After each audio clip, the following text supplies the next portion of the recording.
Hello everyone, my name is Mohammad. I'm very happy to be able to talk to you for the very first time in YouTube.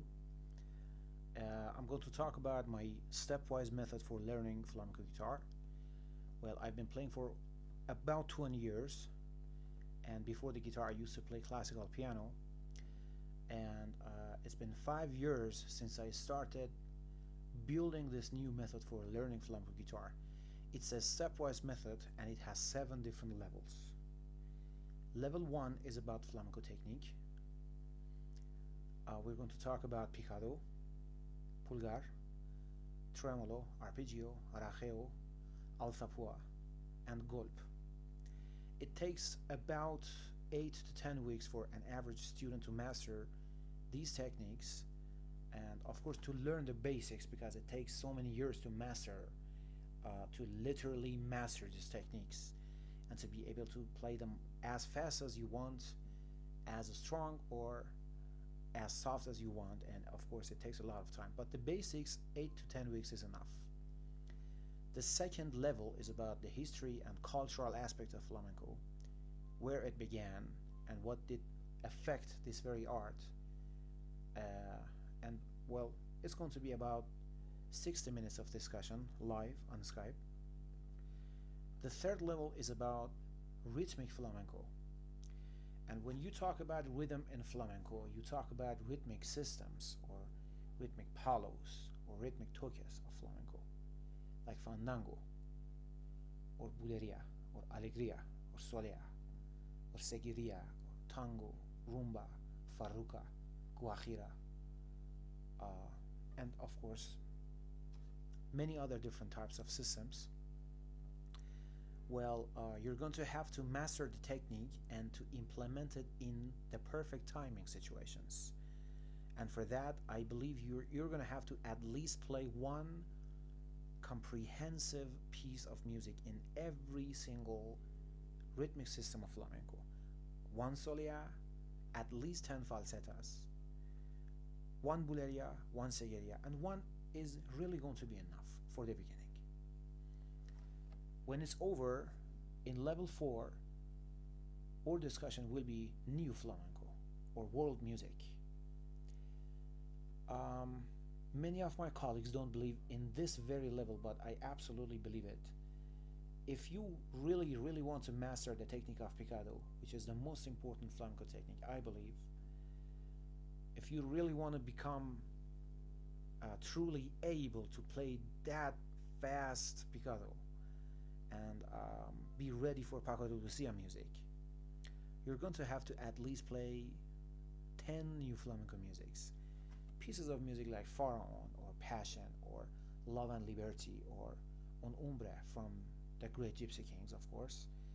And there are some beautiful pieces of music from the Paco de Lucia himself, like Entre Dos Aguas or Rio Ancho or Chanela or Zeria.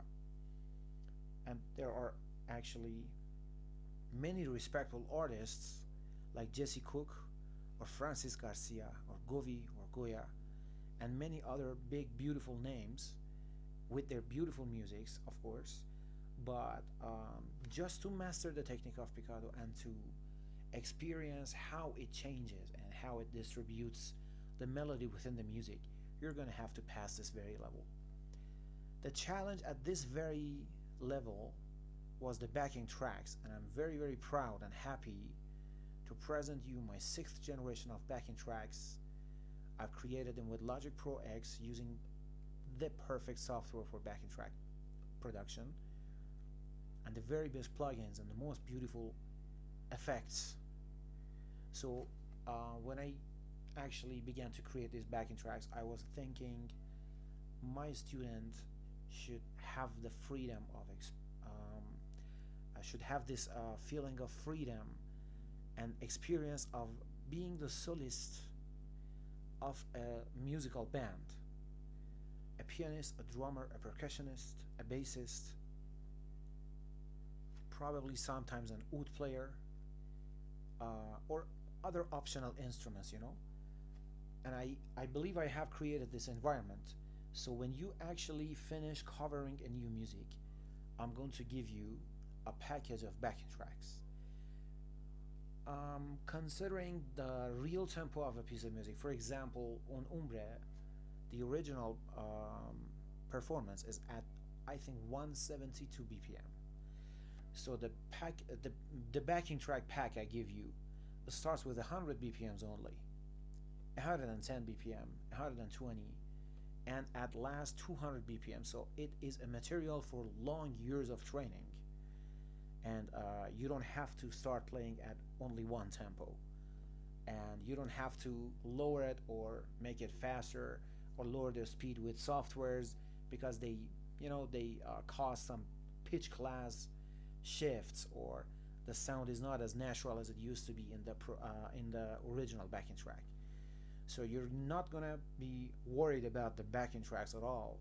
They're provided for you in the very best quality. When level 4 is over, we're going to talk about Libre Flamenco.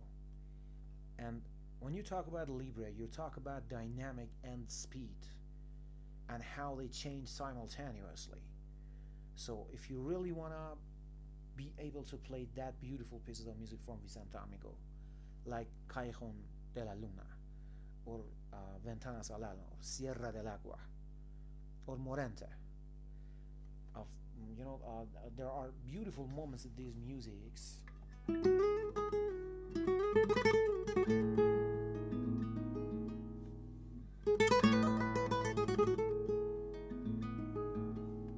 you want to be able to play poetic and romantic flamenco guitar, you're gonna have to master this level. And there are dynamic changes, there are velocity changes, and these are like two different vectors, and they multiply their effects and they create a, I think, third vector. It's very important to at least play 10 different pieces of music here. And there are of course some systems like Rondinia, like Granaina, like Minera, like Taranta or Malaguinia.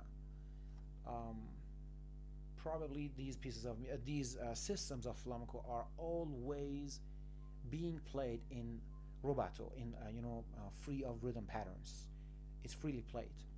But there are also some rhythmic systems like Soleá or Seguiria or Alegría even sometimes, of which sometimes some artists have played these systems similar to what happens in real Rondenia or Minera, for example. And what happens is that the original music is actually rhythmic, but the tempo is changing, and it's exactly the same velocity we talked about. So on level 5, you're going to master dynamic and velocity control, and you have already mastered the speed and the technical aspects of the game. When level 5 is over, I believe in level 6 we might have the true chance to talk about music theorem. Yes, I do not believe to talk about music theorem at the very beginning of the way. I don't believe in that, because music theorem is based on exemplification and illustrations. So if you have not already played at least 30 different pieces of music, how can I tell you what happens in different church modes and what is the truth and the truth behind the origin of Phrygian, or what happens in Oelian, and what happens in different kinds of minor, harmonic minors, melodic minors. And actually these scales and these tonalities, these different vast maybe platforms of probabilities out there. If we don't talk about that, you're not going to have a comprehensive understanding about flamenco and how a music in flamenco is actually created. So we're going to have to talk about that, and because of course we do not want to be inactive while studying music theorem, I have provided you advanced technique exercises for advancing your tremolo, your arpeggio, and your picado. I think level 6 probably takes up to 12 weeks mostly, and I start talking about the very basics of the physics of the sound and the 4 properties of the sound: frequency, intensity, duration, and tone color. and then we're going to talk about the definition of octave and the definition of scales, and the primary there are primary scales out there, and there are irregular probably scales. We could say irregular because the mathematical rule within them changes. It's not symmetrical no more. And there are tons of different scales, and some of them are very important in flamenco guitar, and you're going to have to master them all.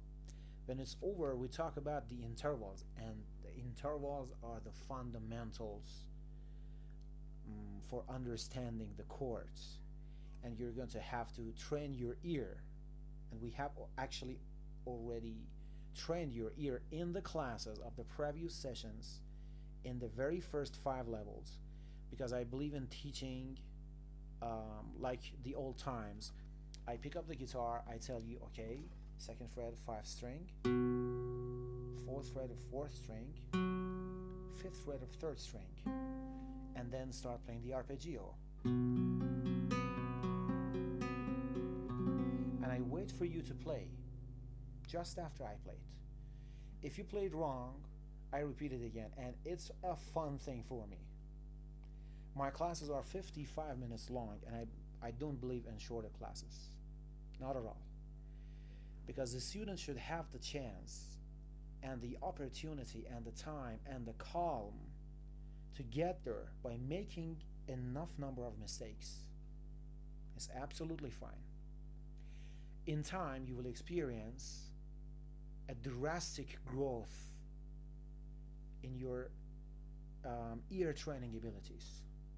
So when in level 6 we're talking about the intervals, we have already probably practiced it for over a year and a half, and your mind is like a sponge which absorbs everything in there. And if you truly understand this, then we're going to be able to talk about the chords. And we talk about the chords, the inversion of the chords are very important in flamenco guitar because of some limitations we have because of the geometrical aspects of the instrument of the guitar. Many flamenco chords are actually being played and being composed and being injected into the music in inversed forms, and this is very important. I believe if you do not understand these 5 or 6 different chapters of music theory, you may not have the chance to be able to interpret your own feelings to the world. If you master these and you have already attained the previous skills, maybe you're going to have the chance to create your own flamenco music. Finally, level 7 is about the greatest pieces of music in flamenco history. If you want to play La Baroza from Paco de Lucia, or Recuerda a Pacino, or Gloria al Nino Ricardo, or Almoraima, or La Tombuna, or any other beautiful piece of music from Paco de Lucia, Vicente Amigo, Antonio Rey, Rafael Corte, Chicuelo, Pedro Sierra, Niño de Apura, Tomatito, or any other great name, I think at level 7 is going to be the proper time for that. You have already mastered the technique, you have already mastered the speed and velocity control, dynamic control. You have already played 30 different pieces of music. It's like 3 whole repertoires. It's very, very valuable thing.